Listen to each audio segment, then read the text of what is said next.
Oke, jadi halo semua, kembali lagi bersama saya Fides Nurul. Jadi dalam pertemuan kali ini saya akan mempresentasikan materi dari topik 5 yang berjudul bagan alir atau flow curve. Nah, jadi dalam materi ini kita akan membahas bagan alir atau flow curve. Yang pertama yaitu teknik dokumentasi dan penyusunan sistem. Dokumentasi adalah narasi, bagan alir, diagram, dan penjelasan tertulis lainnya yang menjelaskan tentang cara kerja sebuah sistem. Informasi yang dicakup berupa siapa, apa, di mana, mengapa, bagaimana, penginputan data, pengelolaan data, penyimpanan, pembuatan laporan, dan pengawasan terhadap sistem. Nah, dokumentasi ini kemudian dilengkapi dengan penjelasan narasi, yaitu penjelasan tertulis komponen-komponen sistem tahap-tahap interaktif komponen-komponen tersebut.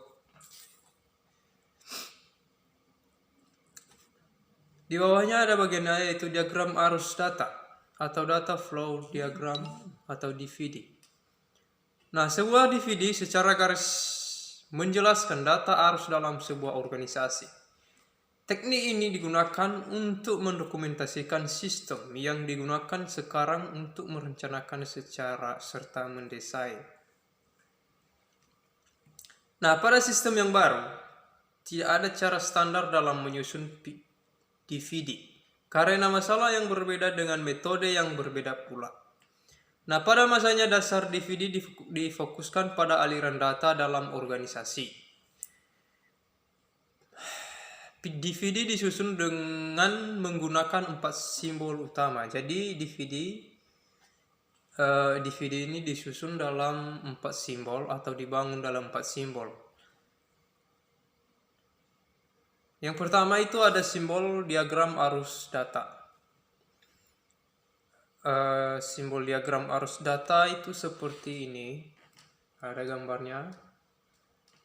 Oke. Nah, ini dia. Ini adalah simbol diagram arus data. Nah, kita tadi sudah melihat simbolnya. Dan sekarang kita lanjut pada bagan alir atau diagram alir. Bagan alir merupakan teknik analitis yang digunakan untuk menjelaskan aspek-aspek sistem informasi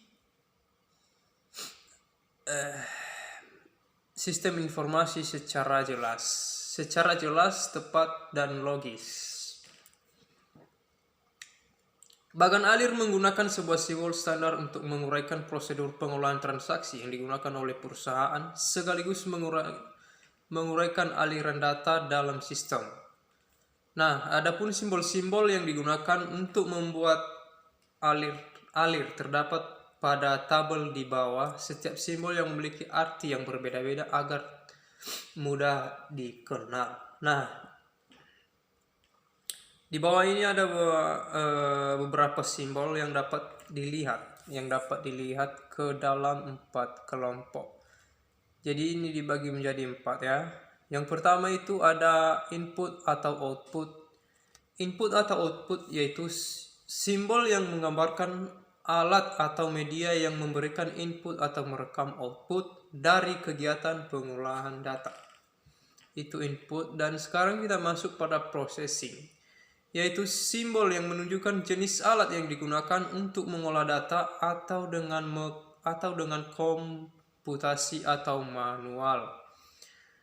Nah, yang ketiga yaitu strides,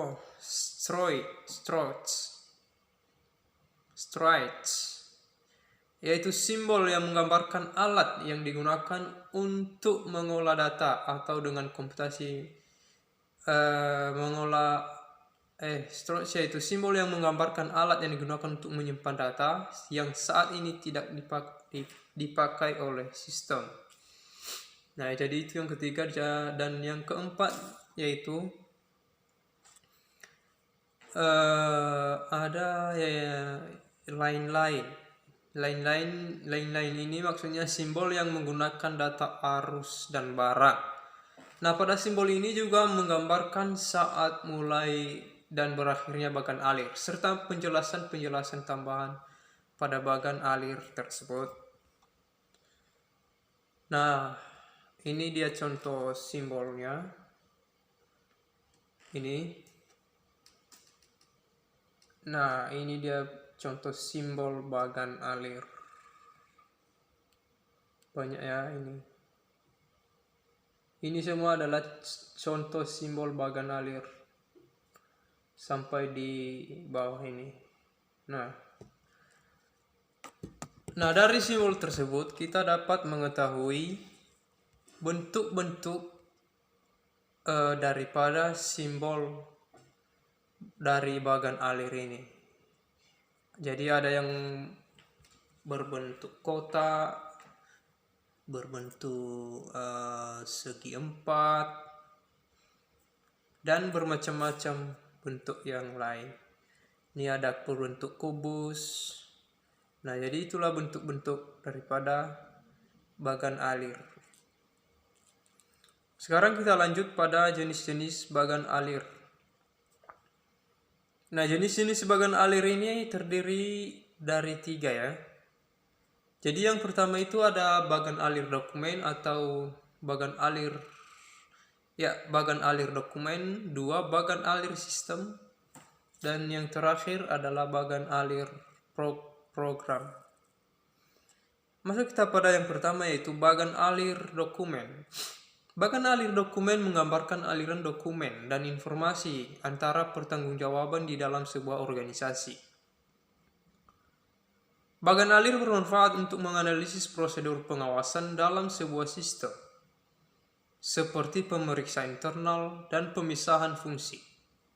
Bagan alir yang menjelaskan dan pengembangan pengawasan internal disebut internal control flow chart. Nomor 2 sekarang kita masuk pada nomor 2 yaitu bagan alir sistem. Bagan alir sistem menggambarkan hubungan antara input, pandangan, dan output sebuah sistem informasi akuntansi. Bagan alir sistem ini merupakan salah satu alat penting untuk menganalisis, mendesain, dan mengembangkan sebuah sistem. Nah, pada bagan alir ini secara universal dipakai dalam sistem kerja dan merupakan sarana komunikasi yang efektif di antara para pengguna. Dan sekarang yang terakhir yaitu bagan alir program atau bagan alir program. Bagan alir program menjelaskan urutan pertanyaan yang terkait data oleh komputer dalam menjalankan sebuah program. Bagan alir ini menggunakan simbol-simbol yang secara khusus dirancang untuk bagan aliran ini. Nah, itu tadi jenis-jenis bagan alir ya, alir. Tadi ada 3 jenis, ada bagan alir dokumen, bagan alir sistem, dan bagan alir program. Ada 3 jenis. Dan sekarang kita masuk pada pedoman pembuatan diagram alir. Jadi ini ada pedomannya. Ada pedoman untuk membuat diagram alir. Nah, jadi yang pertama yaitu flow chart digambarkan dari halaman atas ke bawah dan dari kiri ke kanan. Yang kedua, aktivitas yang digambarkan harus didefinisikan secara hati-hati dan definisi ini harus dapat dimengerti oleh pembacanya. Nah, jadi dalam pembangunan flow chart ini maksudnya ya pedoman diagram alir ini, dalam pembuatan diagram alir ini tidak boleh secara sembarangan atau asal dibuat-buat. Jadi harus ada petunjuk teknis yang wajib diperhatikan. Nah, seperti yang pertama tadi katanya digambarkan pada halaman atas lalu ke bawah dari kiri ke kanan. Jadi penuh dengan kehati-hatian ya. Nah, sekarang nomor 2 kita masuk pada aktivitas yang digambarkan harus didefinisikan secara hati-hati. Nah, dia harus dilakukan secara teliti. Tidak boleh tergesa-gesa atau dalam waktu yang singkat, namun harus hati-hati, dilakukan dengan penuh keprofesionalan. Nah, sekarang nomor 3-nya yaitu kapan aktivitas dimulai dan berakhir harus ditentukan secara jelas. 4. Setiap langkah dari aktivitas harus diuraikan dengan menggunakan deskripsi kata kerja, misalkan dalam hal menghitung pajak penjualan. Nah, jadi petunjuk teknis dalam pembuatan bagan alir ini ada 6 ya yang harus kita perhatikan, misalnya siapa nanti yang mau membuat atau mencoba. Jadi ada 6 teknis yang harus diwajibkan. Nah, sekarang kita lanjut pada berikutnya yaitu unsur-unsur diagram alir.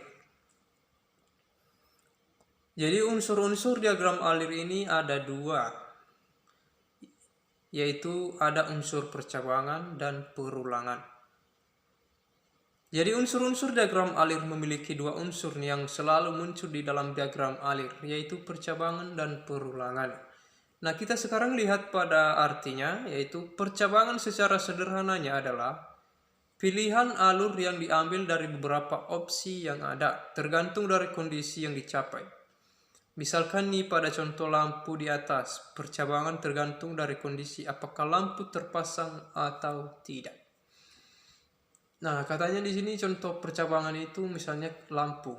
Lampu ya mungkin barangkali ada di rumah lampu ya, coba di situ itu adalah contoh percabangan dari penjelasan materi ini.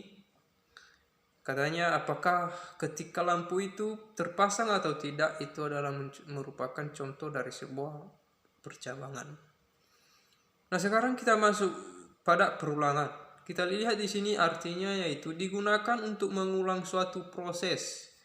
Perulangan dapat dilakukan terus-menerus selama program berjalan sampai didapatkan kondisi untuk keluar dari perulangan tersebut. Contohnya ini pada perulangan untuk menampilkan angka 1 pada angka 1 sampai 100. Kondisi untuk berhentinya adalah jika angka tersebut sudah mencapai angka 100. Nah, jadi perulangan ini katanya misalnya ini dari satu dan diulang lagi itu secara berulang-ulang, dan angkanya itu nanti akan berhenti pada sampai akhir angka, misalnya dari 1 tadi sampai 100. Ketika dia menghitung dari awal dari 1, maka kondisinya itu akan berhenti nanti pada angka yang 100. Pokoknya pada angka yang setelah kita tentukan berapa banyak. Nah, mungkin begitu aja penjelasan materi dari topik 5 ini. Dan kita sambung pada minggu depan pada penjelasan materi berikutnya. Oke, saya Fides Nurul kembali mengucapkan kepada kalian semua agar harapannya bersama supaya penjelasan ini bisa kita mengerti dengan baik, dan apa kekurangannya kita perbaiki bersama. Saya ucapkan banyak terima kasih. Shalom.